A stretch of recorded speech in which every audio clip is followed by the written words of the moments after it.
Assalamualaikum warahmatullahi wabarakatuh. Sahabat beriman, ada banyak kisah mengenai kedahsyatan Al-Quran. Di dalamnya terdapat kabar bahagia untuk orang-orang yang bertakwa. Tetapi juga di dalam ada gambaran azab bagi orang yang berdosa.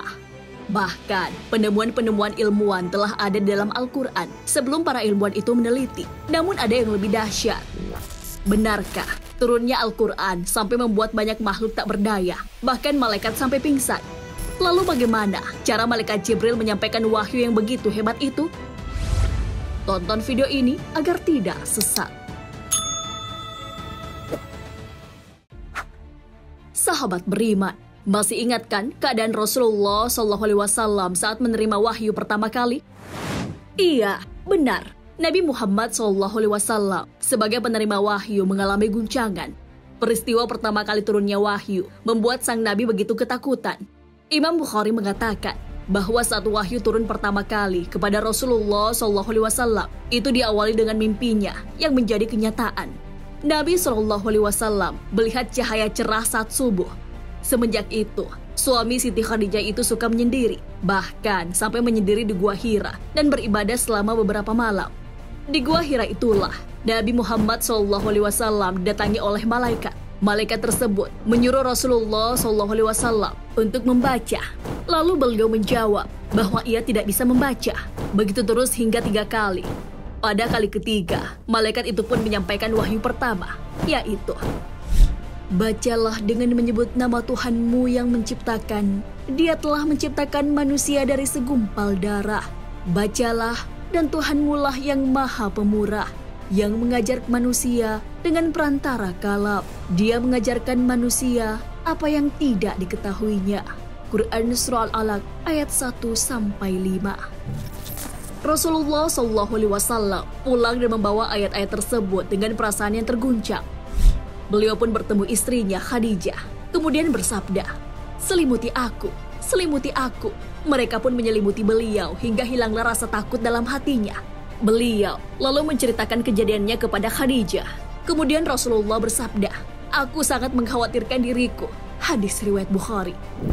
Sebagai istri yang mendukung suaminya untuk menjadi utusan Allah Subhanahu wa Ta'ala, Khadijah berusaha menenangkan dan menguatkan Nabi SAW.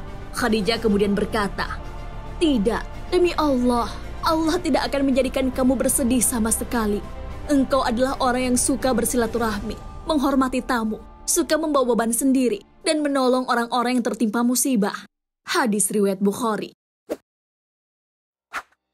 Rasulullah SAW mengucurkan keringat. Hal ini sesuai hadis. Telah menceritakan kepada kami, Abdullah bin Yusuf berkata, telah mengabarkan kepada kami Malik dari Hisham bin Urwah dari bapaknya dari Aisyah ibu kaum mukmin bahwa Al-Harits bin Hisham bertanya kepada Rasulullah SAW, wahai Rasulullah, bagaimana caranya wahyu turun kepada engkau? Maka Rasulullah SAW menjawab, terkadang datang kepadaku seperti suara gemerincing lonceng, dan cara ini yang paling berat buatku. Lalu terhenti sehingga aku dapat mengerti apa yang disampaikan. Dan terkadang datang malaikat menyerupai seorang laki-laki lalu berbicara kepadaku, maka aku ikuti apa yang diucapkannya. Keterangan lain juga diungkapkan oleh Aisyah radhiyallahu anha yang pernah melihat Rasulullah SAW bercucuran keringat. Sungguh, aku pernah melihat turunnya wahyu kepada beliau SAW pada suatu hari yang sangat dingin lalu terhenti, dan aku lihat dahi beliau mengucurkan keringat. Hadis riwayat Muslim dan Tirmidzi. Malaikat juga pernah mendatangi Rasulullah SAW dalam tidurnya. Anas berkata, suatu hari saat Rasulullah SAW berada di hadapan kami, beliau tertidur sebentar, kemudian terjaga mengangkat kepala sembari tersenyum.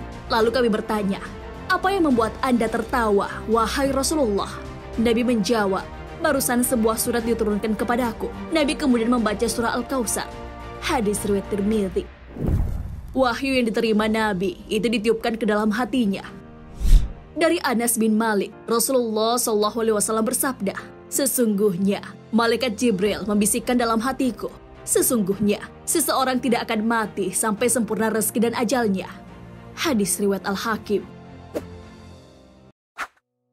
Tak hanya Rasulullah SAW yang terguncang dan bercucuran keringat saat wahyu turun, tetapi para malaikat juga memiliki pengalaman luar biasa.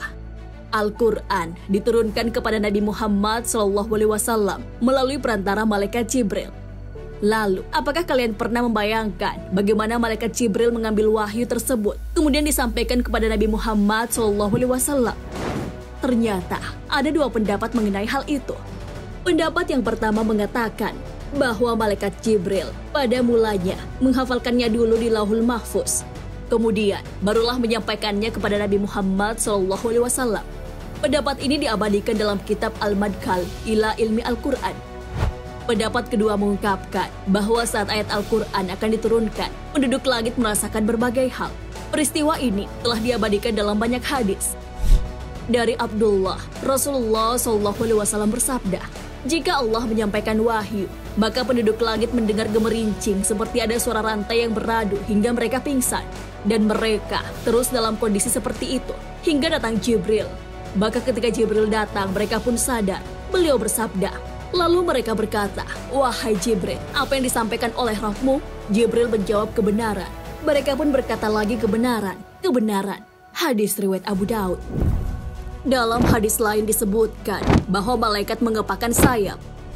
Dari Abu Hurairah yang Nabi SAW menyampaikan kepadanya, beliau bersabda, "Jika Allah memutuskan suatu keputusan di langit, malaikat akan mengepakkan sayapnya karena tunduk kepada titahnya, seolah-olah kepakan sayapnya seperti rantai di atas batu licin."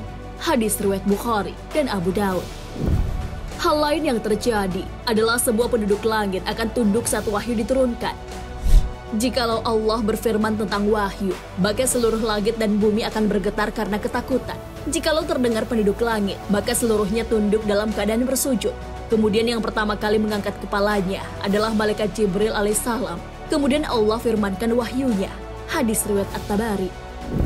Yang paling dahsyatnya lagi, saat wahyu turun, langit ketakutan dan malaikat pun sampai pingsan. Hal ini diabadikan dalam hadis Nabi SAW. Apabila Allah hendak mewahyukan perintahnya, maka difirmankannya wahyu itu, dan langit-langit pun bergetar dengan keras, karena takut kepada Allah Azza wa Jalla. Lalu apabila para malaikat penghuni langit mendengar firman tersebut, pingsanlah mereka, dan mereka bersimpuh sujud kepada Allah. Hadis riwayat Ibnu Abi Hashim. Peristiwa besar yang menyertai turunnya Al-Quran hendaknya membuat kita semakin mencintai dan rajin membaca firman Allah Subhanahu wa Ta'ala itu. Jangan hanya diabaikan, apalagi dibiarkan disimpan dalam lemari dan akhirnya berdebu. Sebab kita terlalu fokus dengan kehidupan dunia. Apalagi dengan kehadiran smartphone yang banyak menyita waktu. Padahal Al-Quran adalah salah satu penolong di akhirat, bukannya smartphone yang kita pandangi layarnya setiap hari. Di dalam Al-Quran ada banyak pelajaran dan ada banyak jalan keluar bagi setiap masalah yang kita hadapi. Sungguh, pada kisah-kisah mereka itu terdapat pengajaran bagi orang yang mempunyai akal. Al-Quran itu bukanlah cerita yang dibuat-buat, akan tetapi membenarkan kitab-kitab yang sebelumnya dan menjelaskan segala sesuatu dan sebagai petunjuk dan rahmat bagi kaum yang beriman. Quran Surah Yusuf ayat 111. Al-Quran bukanlah hanya sebagai kitab kebanggaan dan penghias setiap rumah. Namun, Al-Quran perlu kita baca dan amalkan. Al-Quran diibaratkan sebagai harta karun. Bagi yang benar-benar ingin mendapatkan harta karun itu, harus menggali lebih dalam lagi. Begitu juga dengan Al-Quran, harus diselami lebih dalam lagi. Bukan hanya sekedar dibaca saja, tetapi juga dihayati. Hal ini telah diperintahkan oleh Allah Subhanahu wa Ta'ala. Kitab Al-Quran yang kami turunkan kepadamu penuh berkah agar mereka menghayati ayat-ayatnya dan orang-orang yang berakal sehat mendapat pelajaran. Quran Surah Sad ayat 29. Sahabat beriman, Al-Quran mengandung banyak hal di dalamnya. Tak heran, saat turun, banyak peristiwa yang terjadi. Begitu dahsyatnya Al-Quran, sehingga dia juga bisa mengubah hidup kita menjadi lebih baik. Namun perlakuan kita terhadap kitab suci tersebut terkesan menyepelekan karena membiarkan Al-Quran berdebu. Bagaimana dengan kalian? Sudahkah membaca Al-Quran hari ini? Wallahu a'lam bishawab. Wassalamualaikum warahmatullahi wabarakatuh.